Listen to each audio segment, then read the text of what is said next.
जब तक रसूलुल्लाह सल्लल्लाहु अलैहि वसल्लम मक्का में थे कभी भी किसी वाक्य में भी यहूदियों का जिक्र नहीं हुआ, लेकिन जब रसूलुल्लाह सल्लल्लाहु अलैहि वसल्लम मदीना गए तो वहां पे पहले से बहुत सारे यहूदी आबाद थे। अब क्वेश्चन ये है कि मदीना में इतने सारे यहूदी आए कहां से? क्योंकि यहूदियों को 1000 साल पहले से पता था कि बहुत जल्द मदीना और उसके आसपास एक पैगंबर आने वाला है।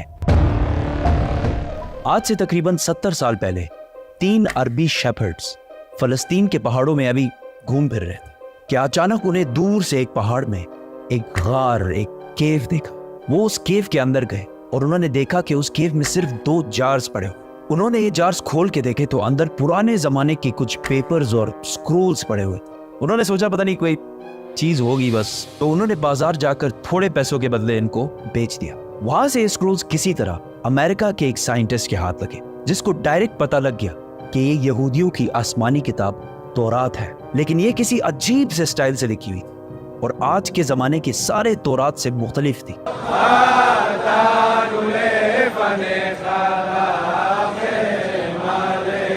तो उस साइंटिस्ट जॉन सी ट्रेवर ने इन पेपर्स को उस जमाने के सबसे पुराने तौरात जो 1800 साल पुराना था उससे कंपेयर किया, और इन दोनों तौरात का स्टाइल और अंदाज बिल्कुल एक जैसे था। जिस कागज पर यह तौरात लिखी हुई थी उस साइंटिस्ट ने उसकी कार्बन डेटिंग कराई कि ज्यादा से ज्यादा ये कितने पुराने जमाने के हो सकते। तो पता चला कि ये एटलीस्ट 2200 साल पुराना कागज है जिस पर यह तौरात लिखी हुई है। विच मीन्स कि ये तौरात जो फलस्तीन के एक गार में एक आम से अरबी शेफर्ड को मिले थे, ये दुनिया के सबसे पुराने तौरात में से एक है।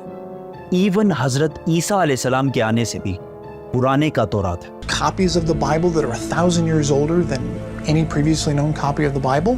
ये कंप्लीट तौरात तो नहीं है, लेकिन तौरात के बहुत सारे पोर्शंस इसमें मौजूद हैं।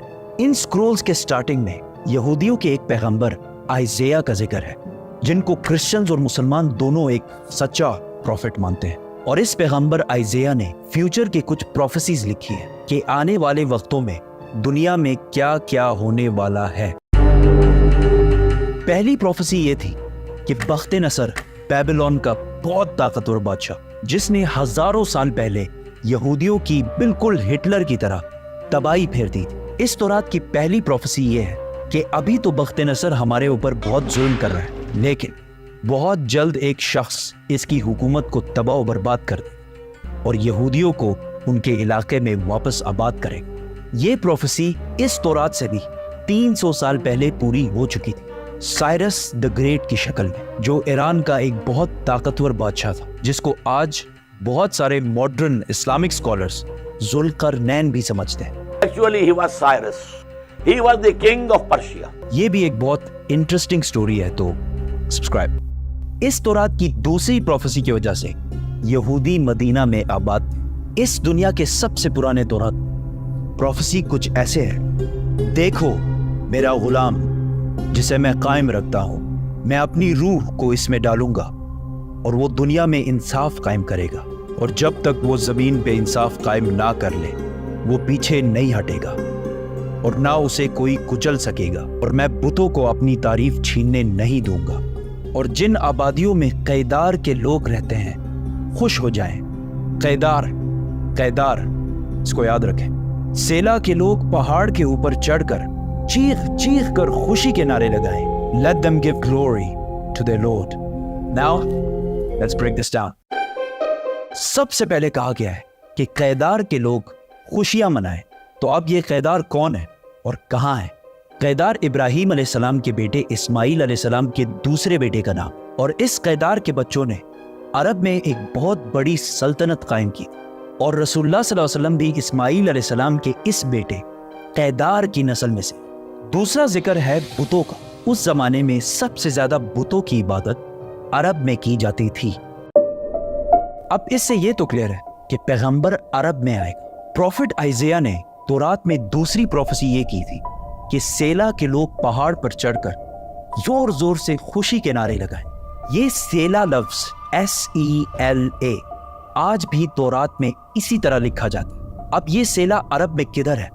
This is very interesting. मेरी बात ना माने, गूगल मैप्स तो सबके पास होता है। गूगल मैप्स पर लिखें सेला अरब اور سر سے دبائیں.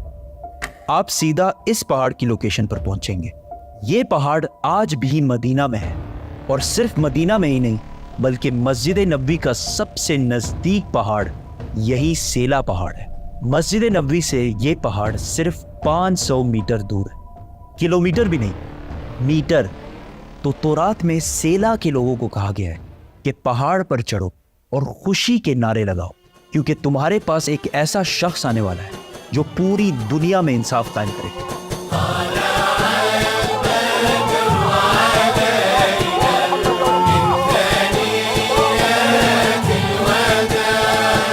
اور یہ سب کچھ تورات میں یہودیوں کو پہلے ہی بتا دیا گیا. یہودیوں کو اس بات کا پورا اندازہ تھا کہ بہت جلد مدینہ میں ایک پیغمبر آنے والا ہے. تو آہستہ آہستہ بہت سارے یہودی فلسطین سے مدینہ اور اس کے آس پاس شفٹ ہونا شروع ہوئے کہ کاش ہم اس پیغمبر سے مل سکیں. اور ایک دفعہ تو یہودی اور رومن امپائر کی لڑائی کے بعد بہت سارے یہودی مدینہ اور اس کے گرد جمع ہونا شروع ہوئے, اور خیبر کو جو مدینہ کے سب سے قریب سٹی سمجھی جاتی تھی اس کو اپنا ہیڈ کوارٹر بنایا. مدینہ کے عرب یہودیوں کے نالج اور ان کے بزنس کرنے کے طریقے سے بہت زیادہ امپریس تھے, جس طرح آج بھی پوری دنیا یہودیوں کے انٹیلیجنس اور بزنس کے طریقے سے بہت امپریس. آہستہ آہستہ مدینہ میں یہودی بڑھنے لگے, اور مدینہ کے عربیوں اور یہودیوں کے درمیان لڑائیاں ہونا شروع ہوئی. اور ہمیشہ یہودی مدینہ کے عربیوں کو کہتے تھے کہ آج تو تم لوگوں نے جو کرنا ہے کر لو, لیکن جب ہمارا پیغمبر آئے گا تب ہم تم لوگوں کو نہیں چھوڑیں. مدینہ کے عربی ہمیشہ اس بات سے ڈرتے تھے کہ کہیں واقعی ان کا پروفٹ آ کے ہمیں ختم ہی نہ کر دے. مدینہ والوں کو جنریشنز اینڈ جنریشنز تک یہ بات بتائی جا رہی تھی, جس کی وجہ سے مدینہ والوں کو یقین ہو گیا تھا کہ بہت جلد ایک پیغمبر آنے والا ہے. اس سب کے درمیان اچانک ایک دن مکہ سے ایک آدمی مدینہ آیا جس کا نام تھا مصعب بن عمیر, اور انہوں نے مدینہ کے لوگوں کو اسلام کی دعوت دی اور بتایا کہ مکہ میں ایک عربی پیغمبر آیا ہے جس کی بات کوئی بھی مکہ میں نہیں مانا. یہ سن کر مدینہ والے حیران ہو گئے کہ ایک عربی بولنے والا پیغمبر, ہو سکتا ہے یہ وہی پیغمبر ہے جس سے یہودی ہمیں بار بار ڈراتے رہتے.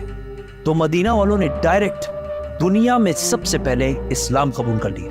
یہودیوں کو جب اس بات کا پتہ چلا کہ ہمارا پیغمبر تو عربیوں میں آ گیا تو انہوں نے صاف ڈینائی کر دی کہ یہ وہ پیغمبر ہے ہی نہیں. لیکن پھر بھی کچھ یہودیوں نے اسلام قبول بھی کیا اور اسلام کے لیے جان بھی دی.